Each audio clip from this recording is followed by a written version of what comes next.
اسی سے متصل ایک ماجرا جو آپ کے ملک میں ہوا، آپ توجہ فرمائیں کہ جنگ کے دنوں میں ڈپلومیسی فعال ہو جاتی ہے. جو ملک جنگ کے اندر ملوث ہوتا ہے اس جنگ کا ایک بڑا حصہ وزارت خارجہ کو لڑنا ہوتا ہے اور سفیروں کو.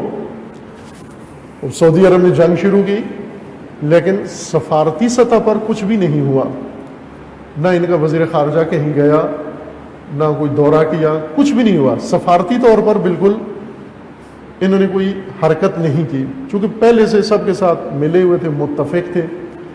سفارتی کارروائی ایک انجام پائی اور وہ امام کعبہ کا پاکستان آنا ہے. پہلے مذہبی امور کا وزیر پاکستان آیا جنگ کے دنوں میں، جنگ کے ایام میں مذہبی وزیر آیا جس نے آ کے پریس کانفرنس کی اور آ کے سب سے ملاقاتیں کی، اور فوراً بعد ان کے جانے کے بعد امام کعبہ آیا. وزیر خارجہ کو آنا چاہیے تھا، وزیر جنگ کو آنا چاہیے تھا، اور ڈپلومیٹس کو آنا چاہیے تھا، یا فوج کو آنا چاہیے تھا، کسی فوجی بڑے اعلیٰ سینئر افسر کو آنا چاہیے تھا. امام کعبہ کیوں بھیجا پاکستان؟ اور یہ امام کعبہ کسی اور ملک میں نہیں گیا، یہاں پر کیوں آیا؟ یہ آپ کو معلوم ہے، واضح ہے کہ پاکستان میں وزیر خارجہ کچھ بھی نہیں کر سکتا اور وزیر دفاع کچھ بھی نہیں کر سکتا. آگر پاکستان میں امام کعبہ ہی بہترین سفیر ہے اور مذہبی امور کا وزیر یہی بہترین سفیر ہے، پاکستانیوں کے لیے یہی بہترین سفیر ہے. وہ امام کعبہ آیا، اس نے آ کے متعدد مراکز میں نمازیں پڑھائیں، خطبے دیے، حتیٰ پارلیمنٹ میں، اور واضح کھل کے پارلیمنٹ میں اعلان کیا کہ پاکستانی قوم اور پاکستانی پارلیمنٹ کی آراء مختلف ہیں سعودی عرب کے بارے میں. قوم سعودی عرب کے ساتھ ہے اور پارلیمنٹ محتاط ہے، پارلیمنٹ احتیاط کر رہی ہے. اس نے یہ کہا کہ ہم غیر جانبدار ہیں، جبکہ عوام غیر جانبدار نہیں ہے. خوب ظاہر ہے وہ آیا ہی اسی لیے تھا کہ پاکستان سے انہوں نے پارلیمنٹ کے ذریعے سے پاکستان کی باقاعدہ فوج مانگی، جو پارلیمنٹ نے کسی بھی وجہ سے نہیں دی ان کو، یا خود فوج مائل نہیں ہے یا سیاستدان مائل نہیں ہے. بالآخر وہاں انہوں نے موقف اپنایا کہ ہم غیر جانبدار ہیں، اچھا موقف اپنایا. لیکن اب آئے ہیں اصل فورس مانگنے کے لیے، جو سعودی پیسے سے پاکستان میں تشکیل پائی ہے، تکفیری لشکر. تمام مراکز میں یہ شخص گیا اور خود جا کر اس نے وہاں ماحول بنایا کہ بعض چیزیں نامعقول و غیر واقعی جھوٹ کے طور پر بیان کی. ان میں سے ایک منسوب کیا کہ یہ حوثی یمنی شیعہ زیدی یہ چاہتے ہیں مکہ پر حملہ کرنا. انہوں نے کہا مکہ پر حملہ کریں گے ہم. توجہ کریں گے کہ شخص کعبہ میں نماز پڑھاتا ہے، جمعہ پڑھاتا ہے، جماعت پڑھاتا ہے، اور کم از کم شرط امام کی، مسجد کا امام ہو، اس میں عدالت ہے، اور عدالت کا رکن اول یہ ہے کہ وہ جھوٹ نہ بولتا ہو. باقی کام بعد میں چیک کیے جائیں گے، جھوٹ نہ بولتا ہو سر عام. یہ نسبت دینا ان کی طرف. آج آپ کے سامنے سب کچھ ہے، یمنیوں کا موقف ہے اور حوثیوں کا موقف ہے اور سعودیہ کا موقف اور ساری دنیا کا موقف سب سامنے ہے.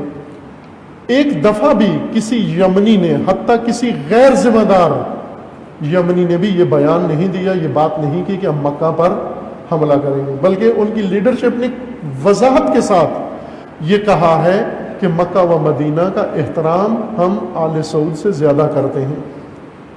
ہم بھی مسلمان ہیں، ہم بھی مکہ و مدینہ کا، اور یہ طے شدہ بات ہے کہ مکہ و مدینہ وہ آل سعود کے قبضے میں ہے، لیکن ان سے متعلق نہیں ہے. یہ تمام عالم اسلام کا سرمایہ ہے. مکہ و مدینہ کی حفاظت و مکہ و مدینہ کا دفاع یہ تمام مسلمانوں کے لیے لازمی ہے. لیکن کیا واقعاً کسی یمنی نے یہ اشارہ بھی دیا ہے؟ کہا ہے کسی یمنی نے یہ؟ اگر کہا ہے کیا اس کا حوالہ کیا ہے؟ کس جگہ کہا ہے؟ کوئی حوالہ نہیں دیا. کسی پریس کانفرنس میں کہا ہو، کسی اپنے انٹرویو میں کہا ہو، کسی تقریر میں انہوں نے کہا ہو، کوئی کلپ ان کا بنا ہوا ہو، کوئی جملہ کسی چھوٹے بڑے کا نقل کریں کہ فلاں جگہ انہوں نے کہا ہے. یہ صرف پاکستان کے جذباتی لوگوں کو مشتعل کرنے کے لیے، کیونکہ یہاں پہلے سے انہوں نے اتنا سرمایہ لگا کر یہ طبقہ بنایا ہوا ہے، اور انہیں آ کر یہ اکسا رہے ہیں کہ کعبہ خطرے میں ہے. ہم نے یمن پر حملہ کیا ہے، کعبہ خطرے میں ہے. یہ کیسے ممکن ہے کہ آپ نے یمن پر حملہ کیا ہے، وہاں تباہی مچا دی، ان کے راشن ڈپو تباہ کر دیے، ان کے کھیت تباہ کر دیے، ان کے مارکیٹیں تباہ کر دیں، ان کی اسپتالیں تباہ کر دیں، سب کچھ نابود کر کے کہہ دیں مکہ اور مدینہ خطرے میں ہے۔ تو یہ کعبہ کا امام واقعاً اس کو احساس ہی نہیں رہا کہ کس جگہ کھڑے ہو کے نماز پڑھاتا ہے اور حیثیت اس کی کیا ہے، شان اس کی کیا ہے، اور آ کر اس طرح دن دہاڑے ان لوگوں کے سامنے، کسی نے سامنے سے پوچھا بھی نہیں کہ اے امام صاحب آپ بتائیے کہ یہ انہوں نے کہاں کہا ہے۔ کسی صحافی نے پوچھا ہو، کسی چینل والے نے پوچھا ہو، کسی پارلیمنٹیرین نے پوچھا ہو، کسی مذہبی لیڈر نے ان سے پوچھا ہو کہ کہاں پر انہوں نے کہا ہے کہ ہم مکہ پر حملہ کرنے والے ہیں، اور آپ مکہ کے دفاع کے لیے یمن پر حملہ کر دیا۔ یہ جھوٹ ہے، وہ غلط بیانی ہے۔ در حقیقت یہ دورہ خطرناک دورہ ہے۔ یہ پاکستان کے لیے سب سے زیادہ خطرناک جس موقع پر ہوا ہے۔ امام کعبہ اگر امام ہو، واقعاً کعبہ کی حرمت کو نظر میں رکھے، قابل احترام ہے، سب کے لیے قابل احترام ہے، لیکن اگر حرمت کعبہ نظر میں رکھے اور اپنی حرمت نظر میں رکھے اور تمام مسلمانوں کی حرمت نظر میں رکھے، لیکن اگر وہ آئے تکفیری لشکر جمع کرنے کے لیے اور پاکستان کے حالات خراب کرنے کے لیے، اور یہاں آیا ہے مزید رقم بانٹنے کے لیے، اور یہاں سے اب یہ سول فوج پاکستان کی جو انہوں نے بنا کے رکھی ہوئی ہے، لشکروں کے لشکر، دہشت گرد گروہ، ان کو اگر سعودی عرب لے جانے کے لیے آیا ہے تو یہ بدترین کام ہے، ایسے شخص کو نہیں جچتا۔ ابھی کل کے اخبار میں، آج بھی آیا ہوگا، آج کا اخبار میں نے نہیں پڑھا، کل کے اخبار میں آپ دیکھ لیں، سارے اخباروں میں لکھا ہوا ہے ضرورت برائے سعودی عرب فوری۔ یہ نیچے نہیں لکھا ہوا کون کس کی ضرورت ہے، لیبر کی ضرورت ہے، میسن کی ضرورت ہے، مینیجر کی ضرورت ہے، انجینئر کی ضرورت ہے، کچھ بھی نہیں لکھا ہوا، صرف اشتہار لکھا ہوا ہے کہ ضرورت برائے سعودی عرب، اور وہ بھی فوری۔ نیچے ٹیلی فون نمبر لکھا ہوا ہے کہ رابطہ کریں اور آئیں، سعودی عرب جانا ہے۔ ایک طرف سے سعودی عرب سے پکڑ پکڑ کے لوگوں کو نکال رہے ہیں، اور ادھر سے انہوں نے یہ نہیں لکھا کس کمپنی کو چاہیے۔